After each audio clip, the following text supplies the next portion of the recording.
Al Jazeera. Let's cross now to Tariq Abu Azoum in Khan Yunis in Gaza. And Tariq, just before we get into this, we're hearing that a warehouse, a Red Crescent warehouse, has been targeted by airstrikes. Also, Nusrat refugee camp has been struck, and we understand that more than 15 people have been killed, dozens have wounded as a result of Israeli bombing there. That's the very latest we're hearing here. What about your end? What's happening there?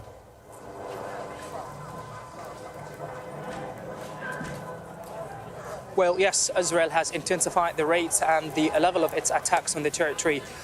During the last hour, different bombardment took place in the Gaza Strip, claiming the lives of hundreds of Palestinians throughout the destruction of residential buildings and the attacks on the medical facilities. As you can clearly right now see at the background, the different victims had reached the hospital due to the Israeli ongoing attacks.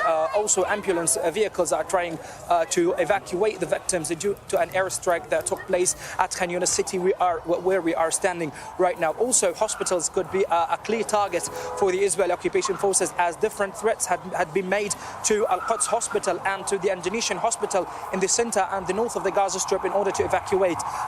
Also, these places contains hundreds and thousands of Palestinians who were evacuated from the houses. Now, as you can clearly hear at the background, the Palestinian ambulance at this hospital are trying to rush to evacuate the victims. It seems that there are heavy bombardment right now took place in Khan Yunis city, where ambulance are trying to rush to evacuate the victims.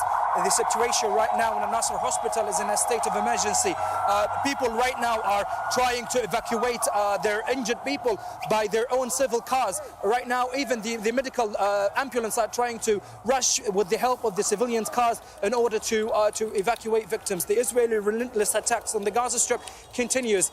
Every single hour, Palestinians are falling due to the Israeli strikes. So yes, the Israeli attacks on the territory continue without any kind of stoppings. More than 8,000 Palestinians have been killed, and with also more than 20,000 others have been wounded.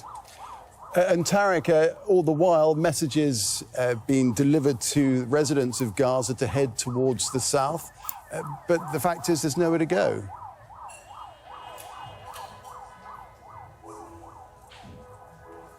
Well, personally, you would like to be shocked. I have followed the orders of the Israeli occupation to evacuate. Meanwhile, they have contacted me today with a recorded message that you need to evacuate from the north of the Gaza Strip. Meanwhile, I'm standing and I'm living in the southern areas of the territory. Messages also continue to reach citizens in the north of the territory to keep evacuating their houses from the north and central areas to move forward to the southern areas of the territory. Meanwhile, the southern areas are witnessing the same level of bombardment in terms of the numbers of victims that have been fallen and even the attacks that have been carried out.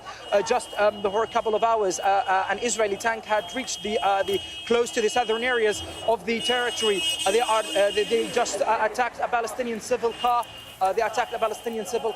Which 3 Palestinians were killed due to this attack. So the situation in every single corner in the territory is really difficult, and there is no any safe place in Gaza.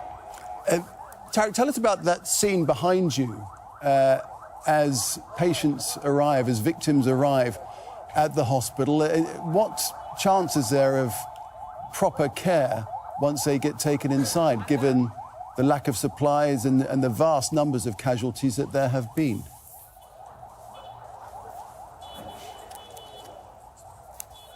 Well, the surging number of the Palestinian casualties and even victims impose significant pressure on Palestinian civil medical workers who are trying to cope with the current situation and with this mounting number of injuries with limited capabilities and with limited medical supplies. Just only 94 trucks had entered the Gaza Strip. This number considered to be limited with the needs of the Gaza Strip daily needs, and even the number of humanitarian convoys that carry medical supplies is still limited. It's considered to be a drop in the ocean in terms of the needs of the Palestinian hospitals, which really now are carrying and conducting different medical operations without painkillers, and doctors are even carrying out different surgeries on the ground with the ongoing Israeli blackout of electricity on Gaza. Tariq, thanks for that. We'll leave it there for the moment. Back with you as the night draws on. Tariq Abu Azoum in Khan Yunis in the south of Gaza.